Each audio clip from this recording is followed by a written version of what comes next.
د انقلاب انځور. دلته اوږد انقلاب تیر شو، دلته ډیر زیات خلک مړه شول، دلته ټول کافران راغلل زموږ په وینو ښه ماړه شول، دلته ټول کافران راغلل زموږ په وینو. د شهیدانو او غازیانو کیسې، لسمه برخه.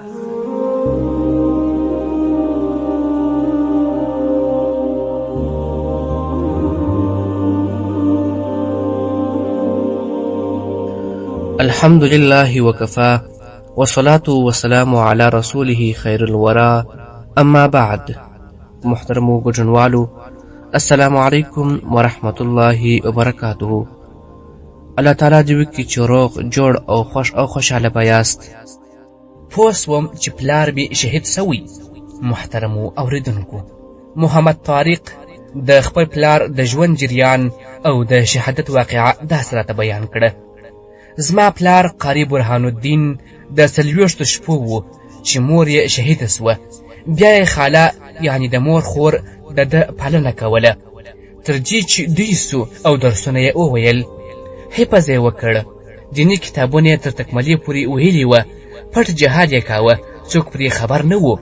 1491 هجري شمسي کال و. زموږ د پلار څخه ملګري شهیدان سوي وه. د هغه جنازې ته ورغلي وو. د جنازې پر مهال یو مولوي صاحب تقریر کاوه. په دې وخت کې زموږ د پلار ماما چې د اربکیانو قمندان و او سبز علي نومېده، هغه راغلی.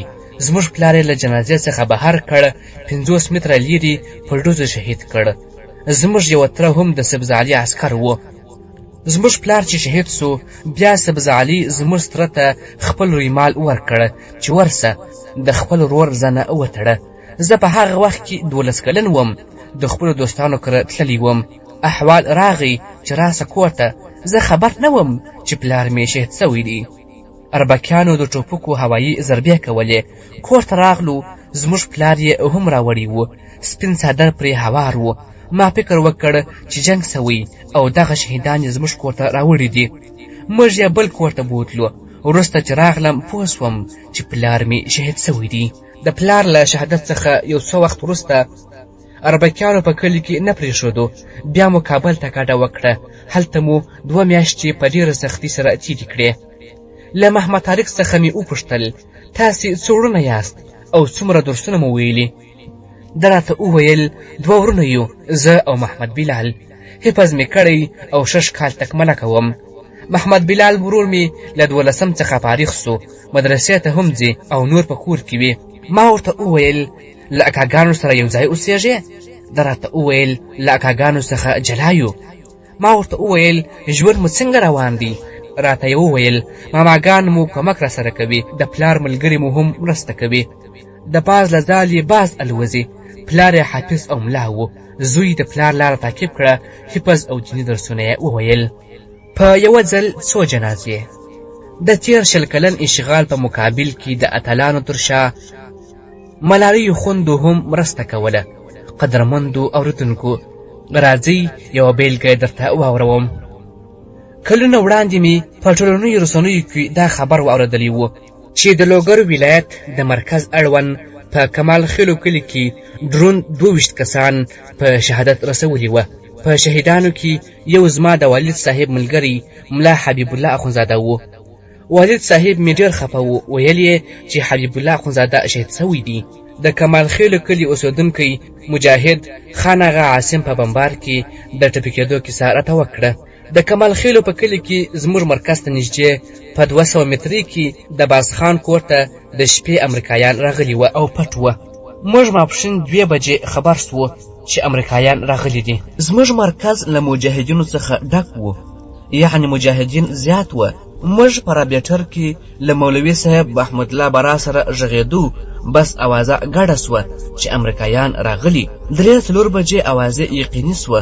په دې وخت کې آغا صاحب ملګري ورمخکې کړل او ورته ویې ویل احتیاط کوئ چې پر کورونو باندې ډزې ونه کړئ، هسې نه چې هلته عام خلک ولګېږي. له لږ ځنډ وروسته مجاهدینو پر امریکایانو باندې ډزې وکړې. په ځوابي ډزو کې یو مجاهد ټپي سو، ځکه چې مخې ته ورغلی و. نور مجاهدین لږ شاته وه. په دې وخت کې د الوزیو مجاهدین او مولوي صاحب حمیدالله خبیب هم راغلل. مولوي حمیدالله خبیب د ولایت د کمیسیون غړی و. هغه موټرسایکل راکړ او راته ویې ویل ورشه زخمي راوړه. لږ ولاړم، له شا یې غږ راوکړ راوګرځه، امریکایانو ته ښکارې، شاته راسه. بیرته راوګرځېدم. په دې مجاهدینو کې یوه وویل زخمي یې د جومات شاته راوړ. زه ورغلم، ګورم چې زخمي یې په پراشوټ رانیولی و. زخمي یې کښېښود. له موټرسایکل څخه ورکښته سوم چې سمیع الله شهاب دی. لومړی اوازه د بل مجاهد وه. پر ما باندې مولوي حمید غږ وکړ دا پر موټرسایکل نه وړل کېږي، ژوبل دی. هغه موټر را وګرځاوه. پر لاره موټر روان و. په دې وخت کې ډرون ګزار وکړ. زه نور پر ځان نه یم پوه سوی چې کله به خود راغلم حرکت مې وکړ. ډېر ګډ وډ وم. هلته له کوره ښځې راووتلې، د بمبار ځای ته را روانې وې. له یوې ښځې سره څادر و، په هغه یې زما پښه وتړله. په لومړي سر کې زه په ګرمه وینه کې وم. وروسته پوه سوم چې دومره خو ژوبل نه یې، ګرځېدلی خو سې. بېرته د شهیدانو خواته ورغلم. ومې لیدل چې 22 کسان شهیدان او 15 کسان زخمیان دي. ولسي خلک راغلل او موږ کلینیک ته یوړو. زه په کلینیک کې وم. ډاکټر زما زخمونه ګنډل. چې ومې لیدل خلکو واړه ماشومان رانیولي دي، د چا سر نسته، د چا لاس نسته. دغه صحنې سخت تأثیر را باندې وکړ. ملګرو راته وویل چې کور ته دې یو ځل ولاړ سه، ستا د شهادت اوازه تللې ده. زه بیا په سبا ورځ کور ته ولاړم. دوستان مو راغلي وه. دوستانو مو ویل چې موږ خو خبر سو چې ته شهید سوی یې. ما ورته وویل بس الله جل جلاله وساتلم. په یوه ورځ مو د 22 شهیدانو جنازې وکړې. له مجاهد عاصم څخه مې وپوښتل بمبار په کومه ساحه کې و؟ عاصم صاحب راته وویل بمبار د کمال خیلو جامع جومات ته نږدې پر یوه زخمي باندې وسو. کلیوال او مجاهدین پر زخمي راټول سوي وه چې په دې وخت کې بمبار وسو. عاصم زیاته کړه زموږ یو ملګري عبدالوهاب چې مستعار نوم یې ابو درداء و، تازه له ایران څخه راغلی و. 2 شپې په کور کې کړې وې. بیا مرکز ته راغلی. هغه هم دلته شهید سو. د دې پیښې د لومړني زخمي مجاهد سمیع الله شهاب له وراره قاري حمید حماد سره په اړیکه کې سوم. ورڅخه مې وپوښتل چې د دې پیښې جزئیات را سره شریک کړي. قاري صاحب راته وویل دا پیښه د 1998 هجري شمسي کال د 4 میاشتې 24 نیټه سوې ده. 8 کسان مجاهدین او نور عام خلک په شهادت ورسېدل. د مجاهدینو نوملړ: لومړی ملا نعمت الله چې په آغا صاحب مشهور و، د برا مولوي صاحب ورور او په همدې کال د دلګۍ سرپرست و. سالار مولوي صاحب د جواد ملګری و. مولوي حمیدالله خبیب د ولایتي کمیسیون غړی و. ملا حبیب الله اخونزاده یو ګروپ یې درلودی، یعنی سرګروپ و. مولوي زاهد الرحمن ابو بکر د الوزیو د جواد ملګری و. سمیع الله شهاب. 8 عبدالوهاب ابو درداء د عام خلکو نوملړ: مولوي معین الدین. 10 متعلم صفا د فیض محمد زوی. 11 متعلم صبغت الله د معلم شیر الله زوی. 12 متعلم نصیب الله د محمد الله زوی. 14 متعلم حجرت الله د وزیرګل زوی. 14 غریبکار حمید الله. 15 متعلم عبدالغفور د عبدالباري زوی چې د عبدالغفور یو ورور عبدالقدوس هم تپي سوی و. 16 تمیم. 17 متعلم سیف الاسلام. 18 متعلم نور الاسلام. 19 سمیم د عبدالقیوم زوی. 20 غریبکار محمد ولی د شمس الدین زوی. د ټپیانو نوملړ: لومړی مولوي اکرام د جماعت امام و. 2 حامد شوکت چې مجاهد و. 3 راشد چې مجاهد و. 4 فضل د حاجی نعیم زوی ملکی کس و. 5 عبدالغفور ملکی کس و. 6 ملا خالد سیف الله مجاهد و. 7 عبدالقدوس متعلم. شهید سمیع الله شهاب د لوګر ولایت د کمال خیلو د کلي اوسېدونکی و. د شهید مشر ورور شهید ذبیح الله شهاب هم د جهاد او مبارزې په ډګر کې یو غیرتي ځوان و. نو شهید سمیع الله شهاب به له خپل ورور جان سره په جهادي بهیر کې رنګارنګ خدمتونه کول. شهید ذبیح الله شهاب خپله ګلورینه ځواني د الله تعالی په لاره کې نذرانه کړله.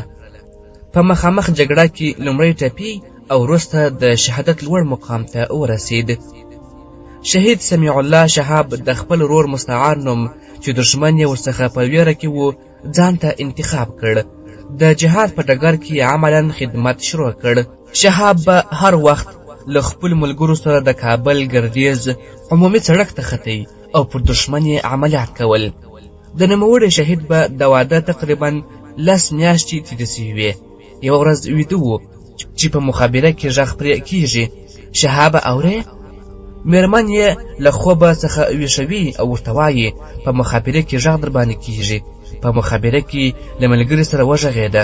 سمدلاسه یې حرکت وکړ، چانټه یې وتړله، خپل ټوپک یې غاړې ته کړ، پر موټرسایکل سپور او د مرکز په لور ګړندی روان سو. د مرکز مخې ته یې دلګی مشر او ملګري په ترتیب لګیاوه. شهاب یې ټاکلي ځای ته ولېږه او نور ملګري تقسیم سول. بالاخره د جګړې په دوام کې شهاب ټپي سو. ملګرو یې راوچت کړ چې ټپي ملګري ته به الله جل جلاله صحت نصیب کړي. شهاب په ټینګار سره وویل: ما پرېږدئ، زه هسې هم شهید کېږم، جنگ ته دوام ورکړئ.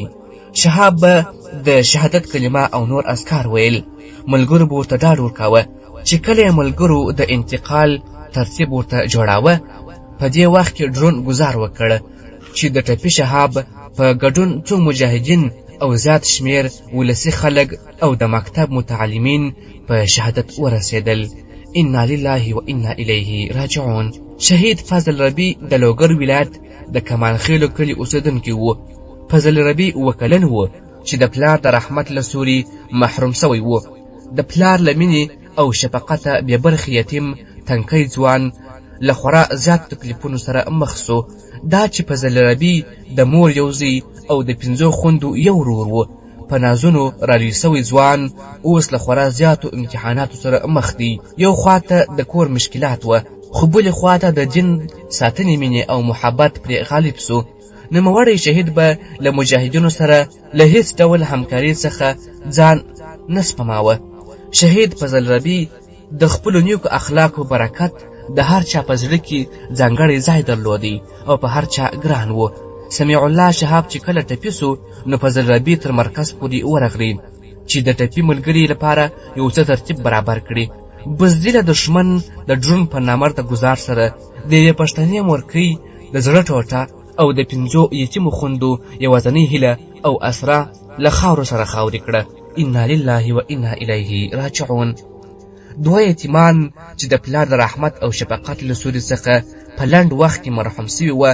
د کونډې مور یې هیله وه چې دا زامن به یې زلمیان سي، خو د الله رب العزت فیصله بیله وه چې د ستانګزۍ د ګلالیو یتیمانو سیف الاسلام او نور الاسلام برخلیک بدل سو. دې تازه ټوکېدلو ګلانو ته به یې مورجانې هر سهار وختي چای برابرولې او بیا به یې د مکتب او مدرسې پر لور لیږل. یوه ورځ د مازدیګر پر وخت د بېدینه اشغالګرو د ډرون په ګزار د شهادت لوړ مقام ته ورسېدل. دوی هم د 2 شهیدانو کاروان ته ورګډېږي. د دوی په شهادت د یوه کونډې مور د زړه دنیا ویجاړه سوه او 3 خویندې هم د نازولو وروڼو له اسرې نه امیده سوې.